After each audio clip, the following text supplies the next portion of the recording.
नमस्कार बंधुरा आमी सञ्चिता केमन आছেন আপনারা সবাই आशा করছি আপনারা প্রত্যেকে ভীষণ ভালো আছেন। আজ মহাশিবরাত্রি, आशा করছি আপনারা প্রত্যেকে এই শিবরাত্রি খুব ভালোভাবে কাটিয়েছেন। আজ আমি সাবুদানা আর আলু দিয়ে তৈরি একটি পকোড়া বা বড়ার রেসিপি আপনাদের সঙ্গে শেয়ার করছি। এটি যে কোনো উপোসের দিনে বা অন্য যে কোনো দিনে তৈরি করে খেতে পারেন। এখানে আমি 1 কাপ সাবুদানাকে 3 থেকে 4 ঘন্টা ভিজিয়ে নরম করে নিয়েছি। এবার এতে দিয়ে দিয়েছি দুটো সেদ্ধ আলু। এবার এতে দিয়ে দিয়েছি হাফ চামচ আদা বাটা, দিয়েছি দুটো লঙ্কা কুচি, দিয়েছি ধনে পাতা কুচি।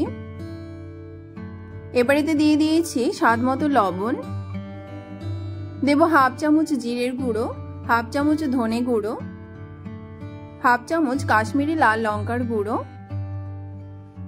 দিয়েছি হাফ চামচ চিনি আর দিয়েছি হাফ চামচ গরম মশলা।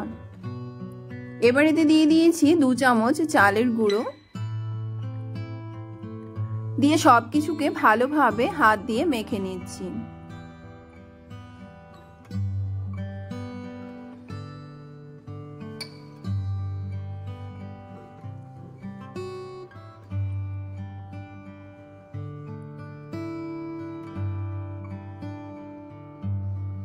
এখানে সবকিছু সুন্দরভাবে মেখে নেওয়া হয়ে গেছে। এবার হাতের সাহায্যে গোল গোল করে বড়ার আকারে তৈরি করে নেব।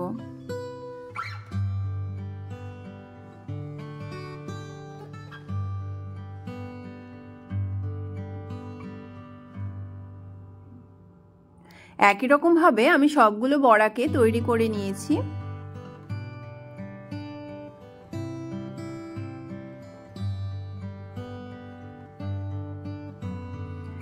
এখানে দেখতেই পাচ্ছেন সবগুলো বড়া তৈরি করে নেওয়া হয়ে গেছে। এবার এই বড়াগুলোকে তেলে ভেজে নিতে হবে। এখানে আমি গ্যাসে একটি ফ্রাইং প্যান বসিয়ে দিয়েছি। ফ্রাইং প্যান গরম হয়ে গেলে এতে দিয়ে দিয়েছি বেশ খানিকটা সাদা তেল।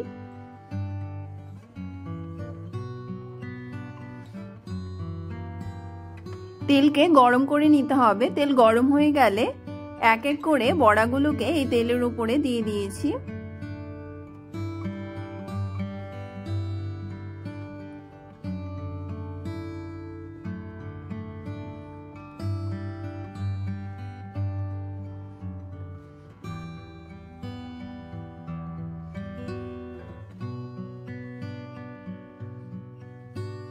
গ্যাসের ফ্লেমকে লোতে রেখে একটু সময় নিয়ে এই বড়াগুলোকে সুন্দর করে ভেজে নিতে হবে। এখানে বড়াগুলো একদিক ভাজা হয়ে গেছে। এবার বড়াগুলোকে উল্টে দিয়েছি।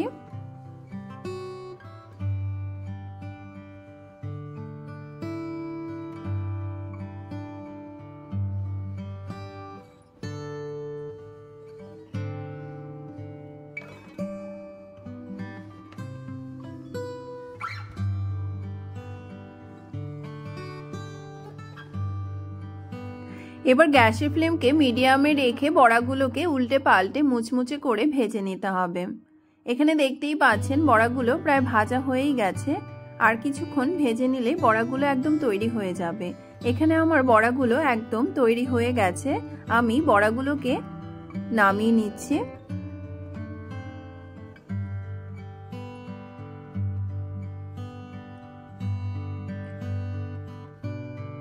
এখানে বড়াগুলোকে একটি প্লেটে সার্ভ করে নিয়েছি।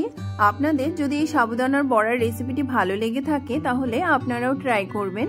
আমার চ্যানেলটি যদি আপনাদের ভালো লেগে থাকে আমার চ্যানেলটিকে সাবস্ক্রাইব, লাইক, কমেন্ট এবং শেয়ার করতে ভুলবেন না যেন। দেখা হবে আবারও কোনো নতুন রেসিপির সঙ্গে। এতক্ষণ আমার ভিডিওটি দেখার জন্য আপনাদের অসংখ্য ধন্যবাদ।